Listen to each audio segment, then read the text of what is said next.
Welcome to Conversations. I'm Muqtadar Khan, your host, and today I'm going to talk to you about a survey survey conducted by Pew across 24 countries in the West, mostly in the West, and they have concluded that, or they have found that a majority of people in nearly 20 of the 24 countries have very negative views of the Jewish state. That means in 20 out of 24 countries, more than 50% of the population who answered the survey has a negative view of the Jewish state of Israel. And I will show you that survey, and I have some observations and comments to make. But mostly, what I'm trying to do is I'm looking at two surveys, one conducted about the so-called global surveys, which is actually only sample of 24 countries. And they also did another survey where they asked some questions in Israel and they asked some questions in the United States. So I'm cobbling together the questions and answers from these surveys for this particular conversations. So hang in there. But before we look at the data, please, if you have not already subscribed to Conversations, subscribe to the channel, like this video, press the bell icon, and don't forget to share this video with your socio-political network. For those of you who would like to support Conversations, do join the channel and become a member. One of the perks of being a member is we regularly have Zoom conferences in which you get to give me direct feedback, ask me questions. We discuss geopolitical issues. Sometimes many of you are students who seek advice on graduate studies and furthering their careers, etc. So those Zoom conferences are quite useful, even for me, because I get some very handy and useful feedback. So this is the first slide that I want to share, which is the most critical of all of them. This is what it shows, that in most countries, surveyed nations, a majority of people have negative views of Israel. So look at the divisions. So it's divided into one, two, three, four, five sort of regions. The topmost region is North America, then Europe. So there are two countries from North America which were surveyed. One, two, three, four, five, six, seven, eight, nine, 10 countries from Europe. So you can see this is a heavy Western bias. And then you have five countries from Asia, and then Turkey, which you can be, it has its own category, I guess, Eurasia. And then you have three from Africa and three from South America. Actually, Mexico should be in North America, but anyway, so maybe they think of it as Latin America. So this is what the survey says. And if you notice, for most of these countries, in Canada, for example, 60% of the population has unfavorable rating towards Israel. Only one third, 33% have favorable ratings.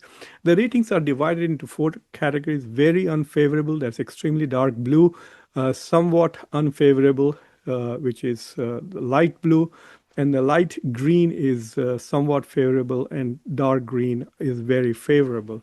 So you can, just by looking at the slide, you can see right away that the densest part is the blue. So the blue is much, much more bigger in size than the green. That tells you that in this particular region, most of the countries have negative views of Israel. And then you see how dark the dark blue is. And it just jumps out at you to say, so not only do they not have favorable ratings towards Israel, some of those unfavorable ratings are quite unfavorable. Even the United States, which is clearly the most strongest of Israeli supporters, to the extent that it appears that the United States has no independent thought other than Israel's foreign policy. So even yesterday, the US voted alone and vetoed a Security Council resolution which was trying to end starvation in Gaza. So the US will not even vote against Israel even to prevent starvation in Gaza. So you can understand how captured US foreign policy towards the Middle East is. Even then, you can see that 53% of Americans have an unfavorable ratings or view of Israel, and only 45% has. The US is probably the in terms of countries, people who like Israel, it is third, surprisingly, after African countries like Nigeria and Kenya. The US is third with 45. But in Europe, you can clearly see that two-thirds to three-fourths, that means two-thirds is roughly around 60, 66% to about 75%. People have very negative views of Israel. So you can see in the all countries, there is no single country in North America or Europe, which is the traditional West. Is there any country which has even half of the population in having positive views of Israel? So this is a remarkable shift in policy, in public opinion, and this is going to have a long-term impact, not just on Israel's aid and weapons that it has been getting, non-stop supply of weapons from these countries, especially Canada, US, Germany, Britain. And all of that will soon probably end if this trend continues. And if the US is not going to restrain Israel, then it will continue to commit crimes against humanity, and the blue will get bluer and bluer. If you look at Asia, except India. I mean, India is completely out of sync with the rest of the world. It is out of sync with the West, and it is out of sync with Asia. Of the five countries from Asia, all of them have disapproval ratings or unfavorability ratings which are above 60. 60 for South Korea, 74 for Australia. This is the Quad partner. 79 for Japan, which is also a Quad member with India, and 80% Indonesia. So India is completely out of it. And this is quite a hilarious. This is not a measure of Indian view of Israel. I think this is a measure of Islamophobia that dominates India.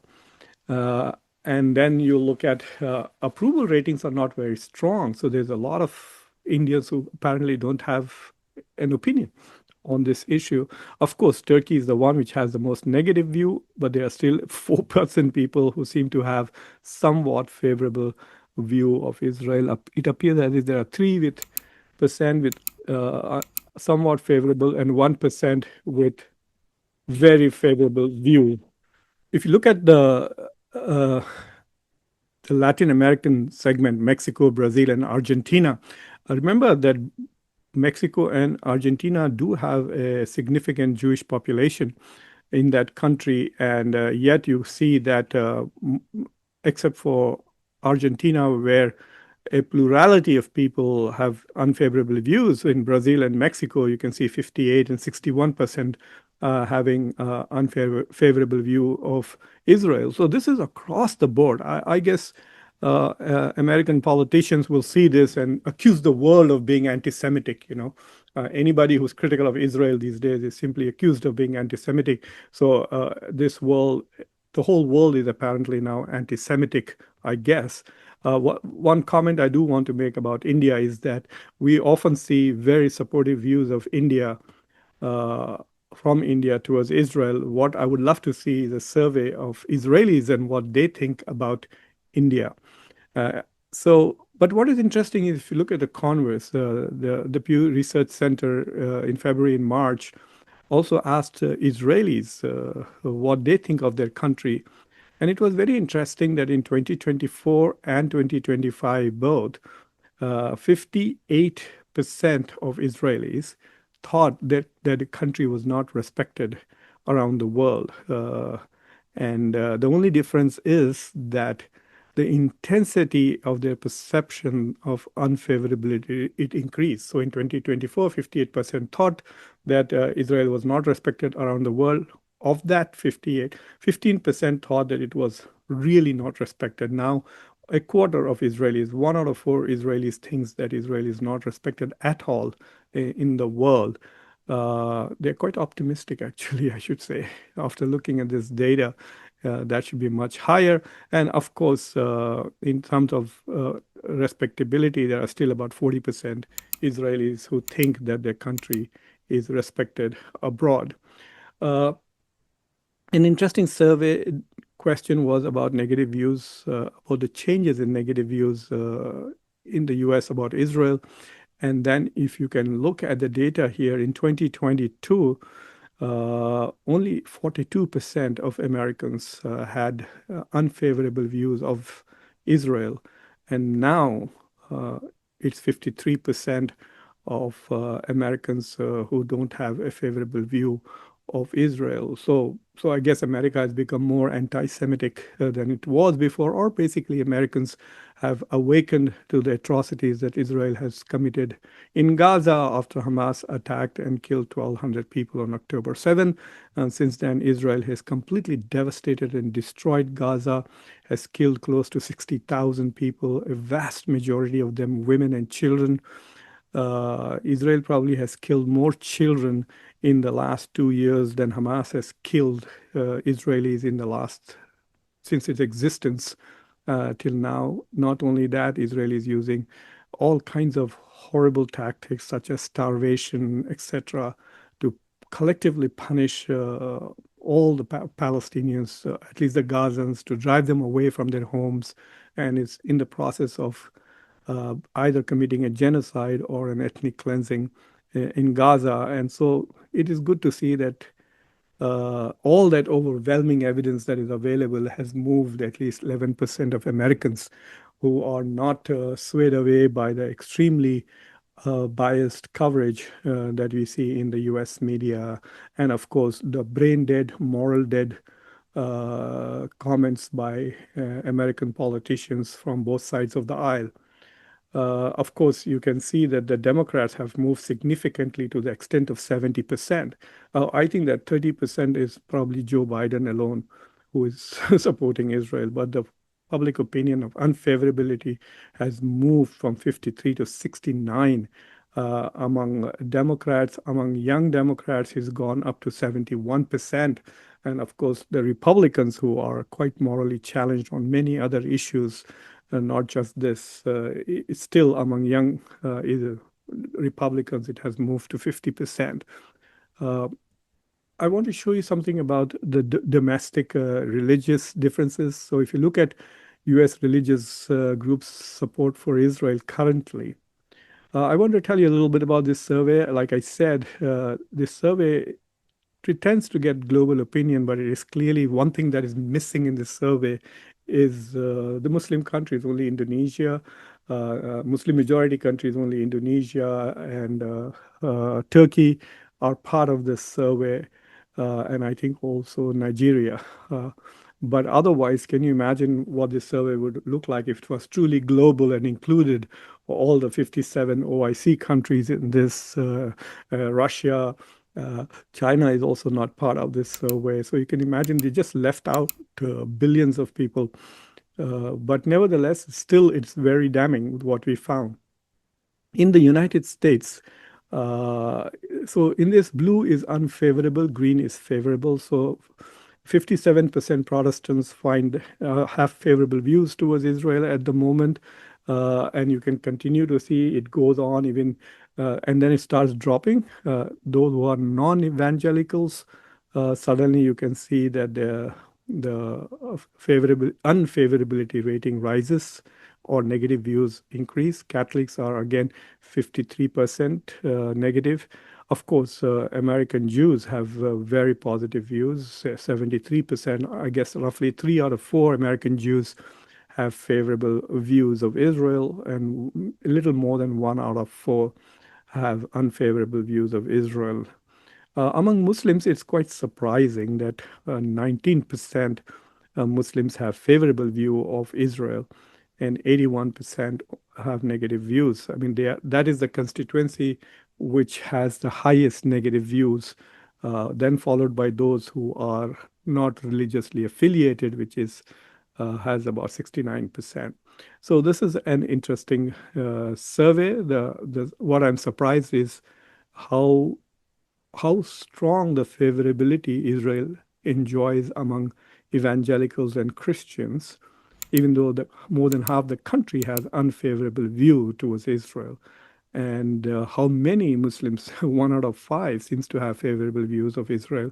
That does come as a surprise. Uh, there's another interesting question that was asked of the Israelis about which countries they find helpful and which countries do they find unhelpful. So 80%, if Israelis find the US very helpful naturally, with people like Joe Biden, who is known also as Genocide Joe, having what we call as ironclad support, and then Donald Trump, who will let Netanyahu do whatever he wants. So obviously, Israelis find 80% of them find America uh, helpful. It would be interesting to have a much more in-depth discussions with those Israelis, 15% of them who think that US is not helpful, it is harmful. It is quite possible there could be a sampling of Arab Israelis, the Muslim Israelis, who are about 20% of the country's population. And then if you look across the board, Egypt is roughly the same, 41, 44%. Saudi Arabia also is considered more harmful than useful, but Egypt is more useful than harmful. And then Qatar is also at least 30%, close to 30%, 29% Israelis see Qatar as very helpful, which is quite interesting. And China, 50, more than 50%, I guess, have no opinion, but 40% find it's harmful, and nine. And of course, they find Iran the most harmful country, which is understandable given Iran's support for Houthis, Hamas, and Hezbollah. Americans offer mixed assessment of Trump's handling of relations with Israelis. So they were asked a question about what they thought of Trump's handling of this situation. So among the adults, 31% thinks he's favoring Israel too much, and about roughly 60% think that he is pro-Israel. Only 3% Americans think that he is pro-Palestine. I wonder what they are smoking. And then there are 37% who are obviously ignorant and are honest enough to not form an opinion without being well informed. But clearly, Republicans are not very happy. Only 13% of them think that he's supporting Israel too much. But clearly, 64% of them think that he is supporting Israel, and only 3% think that he is supporting Palestinians. Democrats, well, half of them think he's supporting Israel too much, but so did their former president, their own candidate. Genocide Joe was also supporting Israel with ironclad commitment, sending billions of dollars, unending supply of weapons to war. After seeing for nearly 14 months what Israel did in Gaza, there was no flinching on the part of Biden. So I don't understand what's the point of Democrats having any opinion at all if their party is not representative, if their leaders don't, the policies of their leaders don't reflect the preferences of the party members, then what's the point? Anyway, even they, only four of them actually think, 4% of them think that he's supporting the Palestinians too much, which I find quite surprising for the Democrats to have that view. So this is a survey conducted by Pew. I would have liked to see more countries sampled, but because of the infrastructure that Pew has established in these countries, so they keep interviewing only these countries. In a way, it helps if you are interested only in the view of these countries, but clearly most of the global south is excluded. There are only about 6 countries or 7 countries from the global south which are part of this survey. And so it is heavily biased towards the West and the North. So keep that in your mind. So thank you for watching Conversations. Please like this video, press the bell icon, and don't forget to share it with your social political network. Until next time, I'm your host, Muqtadar Khan. Take care.